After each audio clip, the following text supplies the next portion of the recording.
আসসালামু আলাইকুম এভরিওয়ান। জিলাপি আমাদের কম বেশি সবারই পছন্দ, আর সেটা যদি হয় বাসায় বানানো তাহলে তার কোনো কথাই নেই। যেমনই হোক না কেন বাসায় অন্তত স্বাস্থ্যসম্মত খাবারটা আমরা পাই। দোকানের জিলাপিটা অনেক সময় নিয়ে বানিয়ে রাখে, তো আমি আজকে 10 মিনিট রেস্টে রেখে জিলাপিটা বানাবো। আজকে আমি বানিয়ে দেখাবো খুবই অল্প উপকরণে জিলাপি। প্রথমে 1 কাপ ময়দাকে চেলে নিয়েছি, তারপরে 1/4 টিস্পুন বেকিং সোডা নিয়েছি, 1/4 কাপ টক দই নিয়েছি। টক দইটাকে ছেঁকে পানি ঝরিয়ে নিতে হবে। তারপর একটা উইক্স দিয়ে এভাবে ঘুরিয়ে ঘুরিয়ে মিশিয়ে নিতে হবে। পানি লেগেছে 1 কাপের মতো। পানিটা আস্তে আস্তে দিবেন। আমি যেভাবে ঘোরাচ্ছি ঠিক এভাবে ঘুরিয়ে নিতে হবে। তো এপাশ ওপাশ করেও ঘোরাতে হবে। তারপর একটা স্মুথ ব্যাটার করতে হবে। যে দেখুন কিভাবে ঘোরাচ্ছি। ব্যাটারটা একটু সময় নিয়ে করতে হবে। এখন নিয়ে নিচ্ছি একটি পাইপিং ব্যাগ। পাইপিং ব্যাগের ভিতরে আমি ব্যাটারটা দিয়ে দিচ্ছি এবং 10 মিনিট রেস্টে রেখে দিব।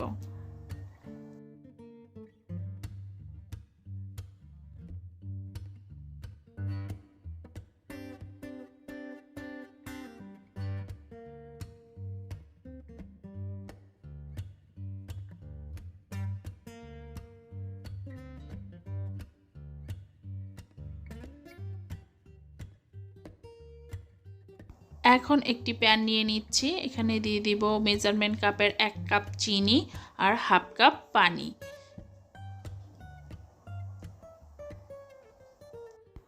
প্যানটি চুলায় বসিয়ে দিচ্ছি। চিনির শিরা তৈরি করে নিতে হবে জিলাপির জন্য।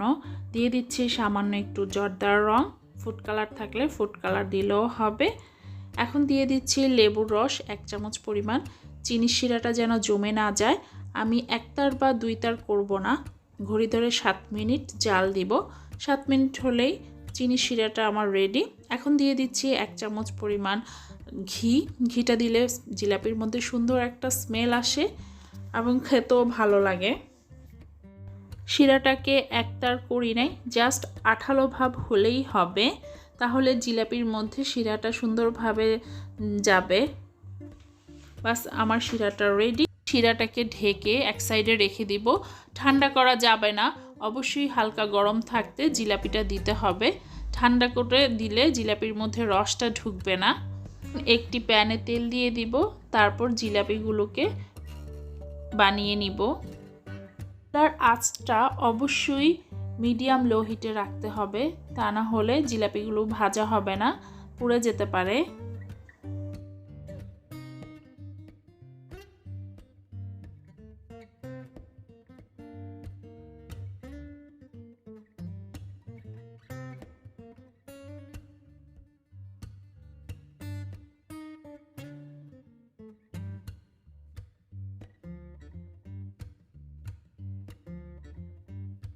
ব্রাউন কালার করে ভেজে নিতে হবে জিলাপিগুলো।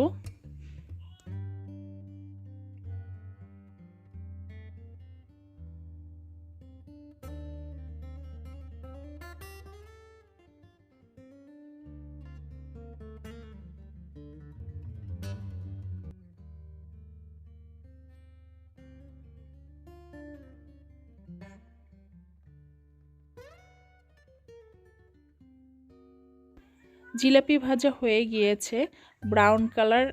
এখন একটি কাঠির সাহায্যে জিলাপিগুলো তুলে নিয়ে সেই গরম শিরাটার মধ্যে দিয়ে দিতে হবে, গরম গরম জিলাপিগুলো, তাহলে শিরাটা ভালো করে ঢুকবে। এবং এপাশ করে 1-2 মিনিট, ওপাশ করে 2 মিনিট রেখে দিলেই হবে।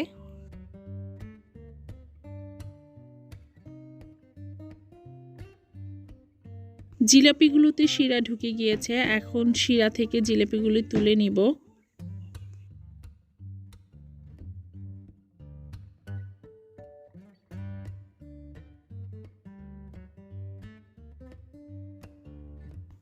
মুচমুচে জিলাপি রেডি। মিনিমাম 2 থেকে 3 দিন পর্যন্ত মচমচা থাকবে এই জিলাপিগুলো।